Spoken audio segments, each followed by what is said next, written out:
Hello everybody, video here for you today. This is the retro no cap recap of the Curse of Oak Island, season 6, episode 21, called Seismic Matters.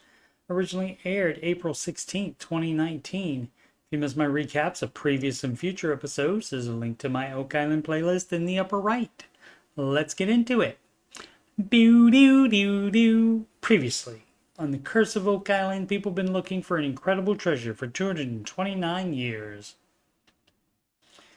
In the war room on Oak Island, Rick and Craig meet via video conferencing with Marty, who is in Traverse City, Michigan, attending to their business. The Nova Scotia crane operators are on strike, and the other unions are off the job as well in solidarity, so nothing has been happening in the Money Pit area. They decided to definitely continue the excavation of the Smith's Cove area the crane pad was on top of. The pad was dismantled so that the team could search under it, since they have determined it is the likely location of the finger drains.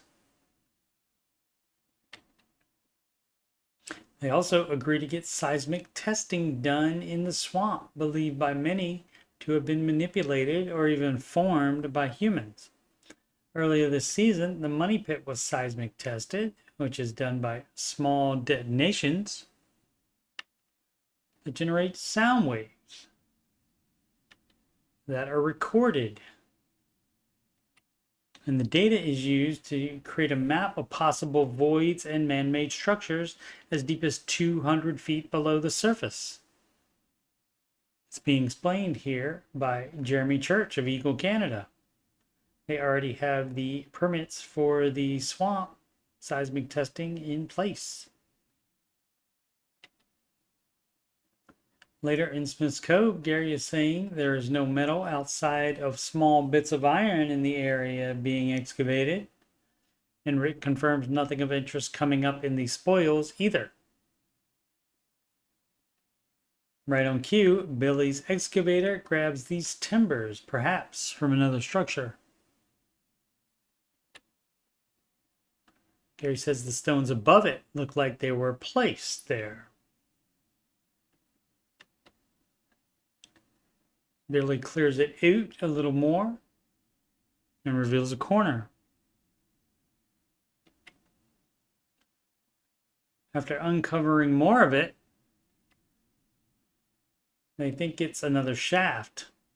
In the 1960s, Robert Restall dug several shafts at Smith's Cove in an effort to find the finger drains that converge into a flood tunnel that were originally reported in 1850.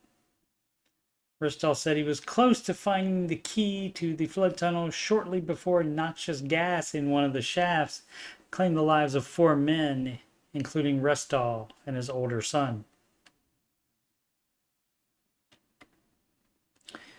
In the war room, members of the team meet with researcher Chris Dona to hear his theory on the swamp.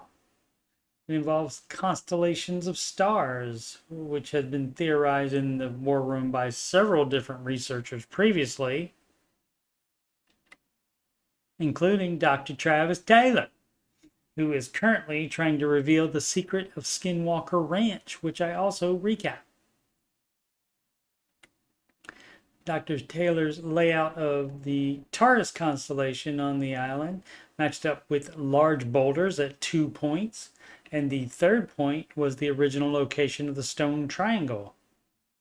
At that time, the team did not have access to the Nolan lots to check those points.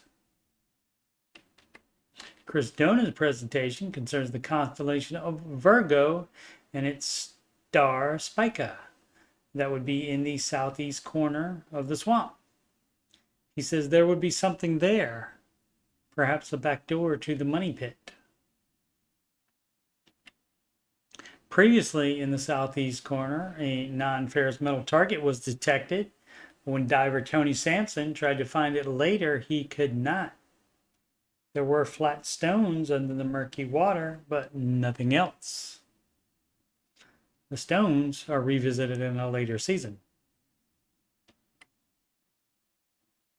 Eagle Canada representatives arrive and will set up over 2,000 charges and push them 2 feet into the muddy ground of the drained, as much as it can be, swamp.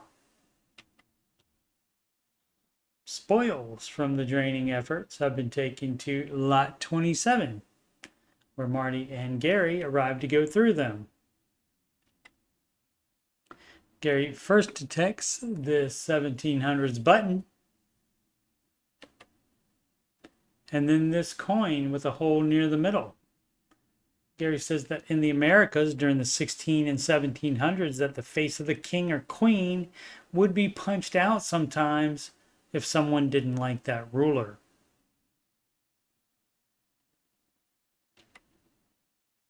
The swamp charges are in place, each containing 20 grams of dynamite.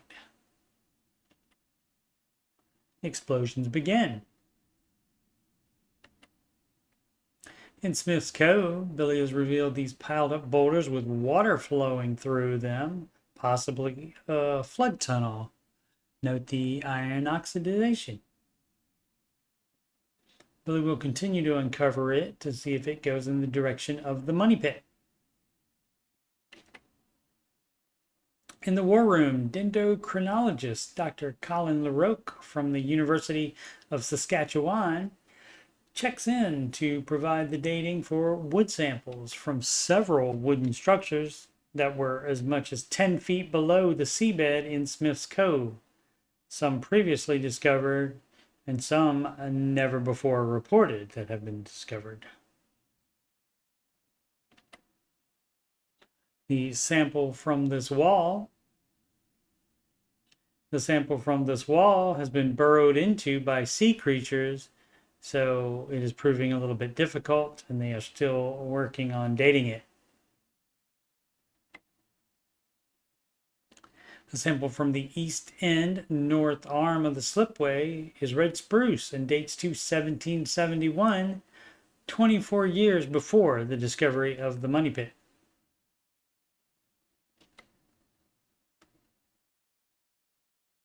Two samples from the U-shaped structure were also red spruce and dated 1769, so likely related to the slipway put in the cove approximately the same time. Marty says later that to him, it's the biggest thing that's happened since they started. Conclusive proof of major activity on the island 25 to 30 years before the money pit's discovery.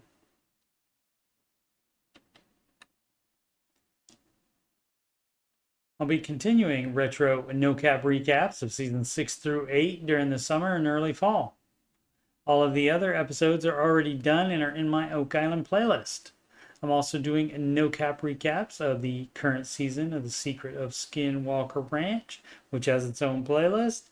And I've also started doing retro no-cap recaps of seasons 1 through 4.